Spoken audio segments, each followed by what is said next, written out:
Hello, I'm Fei Kwan and you're watching It's About Youth, where we speak to Malaysia's younger generation on the issues that matter to them. Now, recently, Prime Minister Datuk Seri Anwar Ibrahim unveiled a new concept or slogan to guide his administration. It's called Malaysia Madani, and Madani as an acronym is meant to represent 6 core principles, namely sustainability, innovation, prosperity, respect, trust, and compassion or care. All of this is meant to bring the country forward. But what do the youth think about this, and are they ready to take on Madani? Here to discuss this further, we have with us Muhammad Faisal Abdul Aziz, the president of ABIM, the Muslim Youth Movement of Malaysia, as well as Alethea Wong, a policy researcher. Thank you for joining us on the show. Thank you for having us. Now, first and foremost, I have to ask the both of you, what is your understanding of Malaysia Madani, and what does Madani mean to you? Faisal, let's start with you. Okay, first of all, thank you Sister Faye and AWANI for having me to discuss on this very important topic, membangun Malaysia Madani. Yep. It is one of the biggest agenda of the government nowadays, and not to forget my respected colleague, Sister Alethea Wong. Okay, in brief, what I can illustrate my understanding on Madani, it goes in 2 parts. I mean, first in concept and second in practice. Conceptually, Madani derived from the words Madinah, means city. It was formed by Prophet Muhammad SAW right after hijrah or migration of the Muslim from Mecca to Yathrib. One of the things that was done by Prophet Muhammad was to change the name of the place Yathrib to Madinah. So significantly, it means the vision of Prophet Muhammad to form one new society that were totally different from the one in Mecca, which has showcased the moral decay of the societies with infanticide, degradation of women's status, in social injustice, indoctrination, and so on. So, Prophet Muhammad, when he arrived to Yathrib and he changed the name to the Madinah, and he forged a new communities. I could say the ideal communities called Madinah Society or Madani Society. So, with a lot of many noble values encapsulated under the Madani Society. Respect with dignity and getting all to be in one place. I mean, for the nation building, and more importantly, Madani for me is all about the unity as well. Where historically speaking, it was the first in the historical period of time where the 3 major religions of the world, Islam, Christianity, and also Judaism, can live happily, harmonious way together in Madinah. So, what can we drive? We bring this Madani concept forward on how we, as a multicultural and multiracial society in Malaysia, we forge our community as one single community with a cosmopolitan in nature. How do we bring the society forward? And in practice, as what was mentioned by you, practically speaking, Madani, they have 6 core values or visions, form the acronym of SCRIP. Like you say, sustainability, care and compassion, respect, innovation, prosperity, and trust. So we can visualize, envisage the practical side of Madani through these 6 core values. So it's a very holistic approach towards the development of civil society in that sense. How about you, Alethea? What is Madani to you?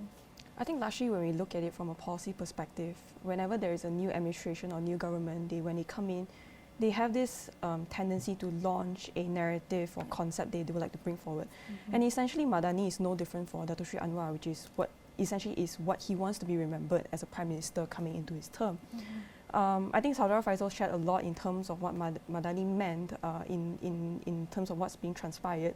But largely when we look at it from a policy perspective, in hopes, I really hope that it goes beyond rather than just a slogan. Because when we look at how when it's conceptualized, it's intended for it to be a policy framework. And I do hope that it goes through as such. But personally for me, I think apart from what has been written in script itself or Madani itself, what the 6 core values are, I think what goes beyond further for me is that as a youth, I really hope that what Madani could mean for us is that in time to come, there will be equitable and fair allocation of resources and wealth from the country that can be spread throughout various society within Malaysia, regardless of race, religion, income, class, socio-economic, demographic, and that everyone will have a fair chance within the system itself. So it's very nice to hear there's a sense of hopefulness for more inclusivity. And that's your take, but to sort of gauge the overall response to this concept, Faisal, what would you say is the youth sentiment towards Madani? Are they on the fence? Are they behind it? Are they rejecting it? Okay, right after the announcement of Madani by Prime Minister during the launching event in Putrajaya, I could see there are a lot of articles, writings written by many segments of society, especially the youth, on Madani.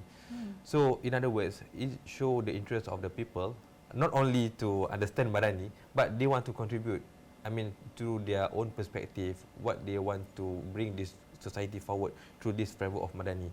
So, for us, government need to leverage this momentum, and of course, government need to do more town hall, for example, or any platform engagement to engage with all segment of society.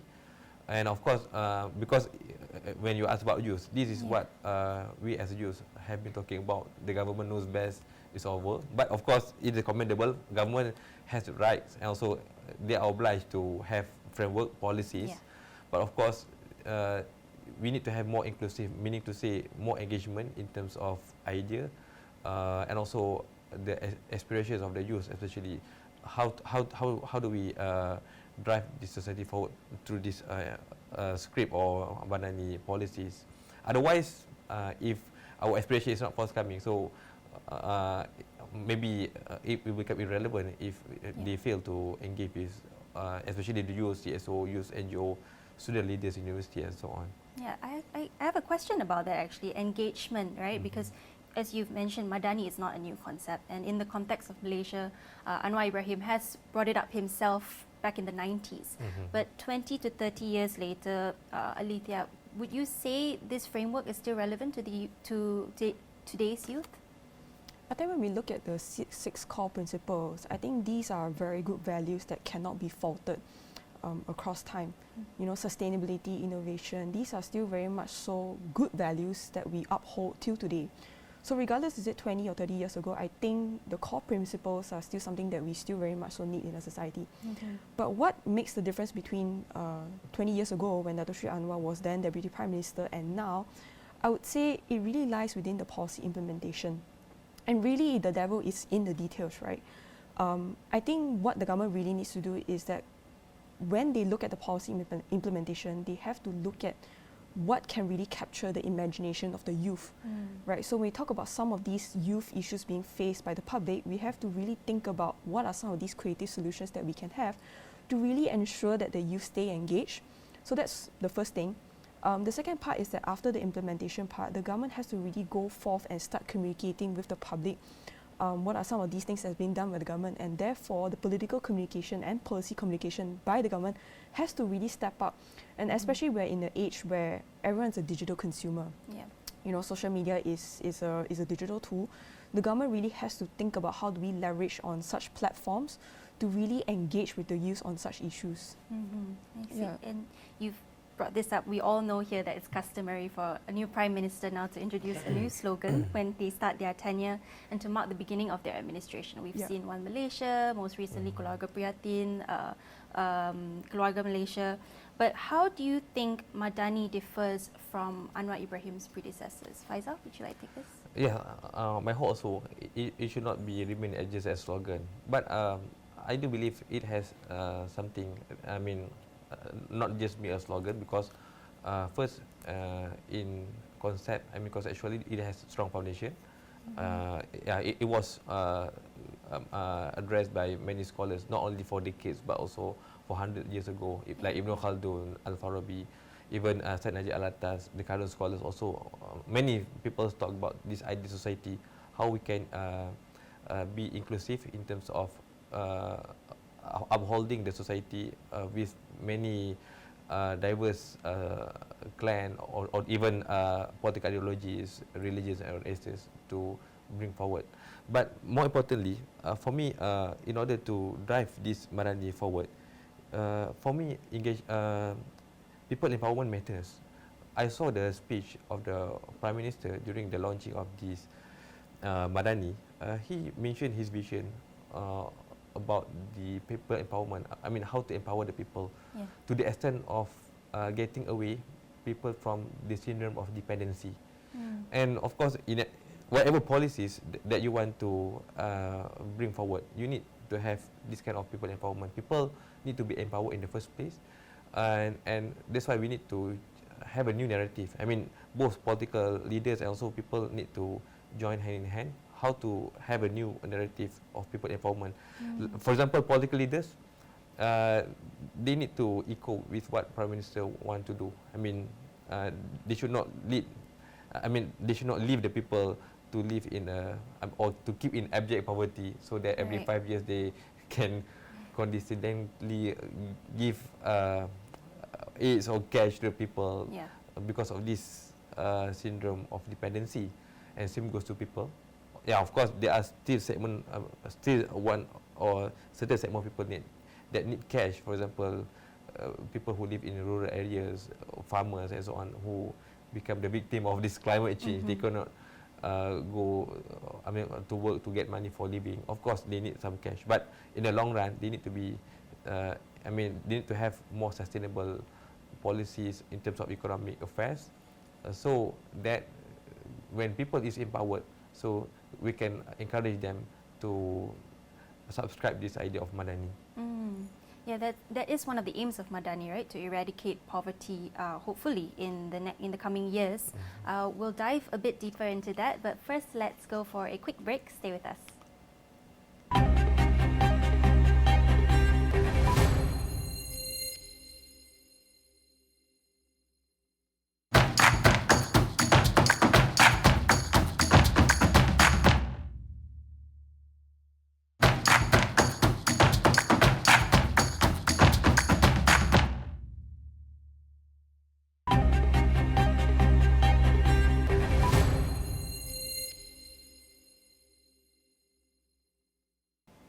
Hello, welcome back to It's About Youth, where today we're talking about Malaysia Madani, Prime Minister Datuk Seri Anwar Ibrahim's new concept for the country. Joining us, we have Muhammad Faisal Abdul Aziz, the President of the Muslim Youth Movement of Malaysia, as well as Alethea Wong, a policy researcher. Now, previously we got their take on the Madani concept and its relevance to the youths, but going deeper into this, because there's many layers to Madani, at first glance, it appears to be a very ambitious concept that aims to achieve a lot of things to bring the country forward. Faisal, if we were to break it down, where do you think we should start? What issues matter to the youth most? Okay, if you look at this sixth vision, of course, the utmost priority is sustainability, especially in terms of economic affairs, because now we believe, of course, we know the pressing issues that encountered by people is about the cost of living or economic affairs of the society. And of course, when we talk about sustainability, I just read through the part of sustainability in terms of economic affairs, where it was stated the vision to abolish certain regressive tax or incentive that allow businesses to pursue these unsustainable goals, and instead replace with maybe sustainable tax, related to issue of climate change, social justice and so on. So it's all about sustainable in terms of between human beings and nature, and also about the human beings itself. The poor and the rich, how do we get away from the concept of enriching the rich and empowering the poor. So this is a main issue, because as I said just now, if we manage to uphold the people empowerment, especially in terms of economic affairs, so we may encourage them to jump into other values like care and compassion, trust, innovation and so on. So first thing first is bread and butter. How do we come with more sustainable policies to answer that problem? Like addressing economic affairs first before, so then people will have the time to take their attention towards other moral values that make up Madani. And you're right that currently the youth are plagued with unemployment, inflation, and the rising cost of living. Alethea, how do you see the core principles of Madani trickling down towards policies that can help resolve these issues? I think in the first place, when we talk about the 6 core principles, it's designed to work in tandem. But of course, I think personally for me, I do favour one over the another, which is the trust element. I think, I'm fairly young, I would say, and I think when I first got involved in politics or have an understanding of politics, we live in a time where much of what we know about current affairs is largely rampant with corruption over the last few years, and not forgetting some of the political maneuverings we have over the years. So largely, I think among the youth, there is a trust deficit, be it towards the government or towards the system, right? So for this to work, I think largely the government has to restore that trust element amongst the public first. You know, have that trust within the public that the public system works, the government can deliver what it says. Have trust in the leaders that what they say is true, is genuine, is sincere, that they will hold up to what they say they will do, which is, it seems likely we are moving in a reform direction, right? So that's one thing. But largely when it comes down to some of these key issues such as unemployment and rising cost of living, I think the government after this will have to start really ironing out the details in the policy. Perhaps I understand that maybe it's still a bit premature because the concept is still launched, quite new, and we usually give as a policy researcher, we usually give the governments the first 6 months the benefit of the doubt for them, a bit of time to figure out their footing in the government. So I think it's still a bit early, but really I think what the government needs to do after this, once they've launched Madani, is that they have to start ironing out the key steps to move towards that goal. I know Datuk Sri Anwar in the book, he has ironed out some grand visions that he has in the book, but I think we haven't really seen how he intends to get there yet. In terms of policy direction, we still have to see whether the government is a left-wing government or right-wing government. Do they side the corporates or do they side the families, so and so. So I think some of these things really have to be fleshed out by the government. And I think what will be very exciting is that in a couple of weeks' time, Budget 2023 would really be the first signal from the government in terms of how they intend to handle these issues. But of course, I think some ministers have come out to give some press statements, but I think really the first test would be, you know, the budget, and that's where we really see what are the concrete steps taken by the government and where they put, you know, their words at and to where action. Their priorities lie. Correct, right? correct. Yeah, I think it's important because there is a sense of people are quite cynical towards our administration, especially with the multiple changes in the last few years, and it's coming back to that message of moving beyond the slogan, right?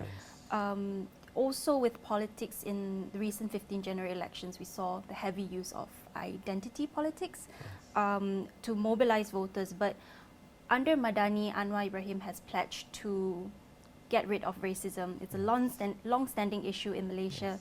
Alethea, how do you see this playing out then? I think identity politics, much Malaysians would know that it's something that is very rampant in Malaysia. But when we look at it from a global perspective, it's not something that is just unique to Malaysia. We see it in the rise in the US, in many continents across the world as well. And largely, we don't expect politicians to consciously or unconsciously stop using identity politics anytime soon. And I think this is where really the concept of Madani literally itself comes into the picture, is that I think the public has a role to play. As much as we expect the government to do a lot of things to fight systemic racism, I think at the community level, the onus is really on individuals like you and I, myself, to really play a role in, you know, try to work towards that goal together. Because I think as much as the government has a lot of role to play, I don't think the burden solely relies on the government itself. I think the public like us, the onus is really on us to how do we, educate ourselves, identify what are some of the narratives being used by irresponsible politicians, and really try to see through the narratives that is being played up by them, and really have to have that critical thinking when these narratives are being thrown at us. But of course, I think the government has to do, government of the day have a lot more to do to step up in terms of countering this narrative. They have a lot of resources now that they are government. I think they have a lot more to do to really fight identity politics. And the first part of your point really ties back to people empowerment, which Faisal has been talking about. Is there anything you'd like to add on this? Yeah, I think we need to have a new kind of policies. I mean, stop looking at the problem through the box of races. Because, I mean, when we talk about poverty, when we talk about gangsterism or corruption, it's all about Malaysian problems. So every race or religions need to join hand in hand to genuinely tackle this issue or problem. So we should not just per se leave this problem through the context of races. So that's how we can get away from this identity politics gradually. An all-of-society Yes. approach, which we talk about a lot. And do you think we've been harping on about these 6 core pillars of Madani? Do you think they are sustainable as to the first acronym of Madani? Is it really something to carry us through the next 5 years, Faisal? Yeah, first, as I said, it must be implemented in stages. Yeah, of course, the current pricing issue about economy and cost of living. And also, I echo with Alethea about the trust, because for these decades, we can see the issue of mistrust. I mean, people don't trust the government as compared to maybe before the social media environment in 1990s and so on. So this is important to have more or to gain trust from the people. So, and yeah, of course, the first step of the government now, people, all eyes now is on the budget. How Datuk Seri Anwar table very concrete and very inclusive budget, and not only short-sighted but also for the long term of this country. So that one of the things that can gain trust of the people, because trust is very important. If we look at the website trust element barometer, it shows I think 4 or 5 things that government need to do to gain trust. One of the things is all about the long-term empowerment of the people, so that people will have more trust on the political leaders. Right, and on that note, when we look at something long-term, I would like to ask you, where do you envision Malaysia to head towards in the next 5 years, and where do the youth stand among this? Alethea, let's start with you. I think when we talk about 5 years, I think I'm not sure how much can be done within 5 years, but I do believe it's quite substantive. I think personally for me, in 5 years' time, assumingly general election is the benchmark that we're looking at in terms of the timeline. I think largely when we go into the next 5 years or preparing for a potential, maybe, I'm not sure, a change in or leadership or whatever, I think what my hope is that I hope that by then the system would be equipped enough to withstand these changes. Largely what we're talking about is that many reforms need to come through. So assumingly parliament reforms need to come through, electoral reforms need to come through.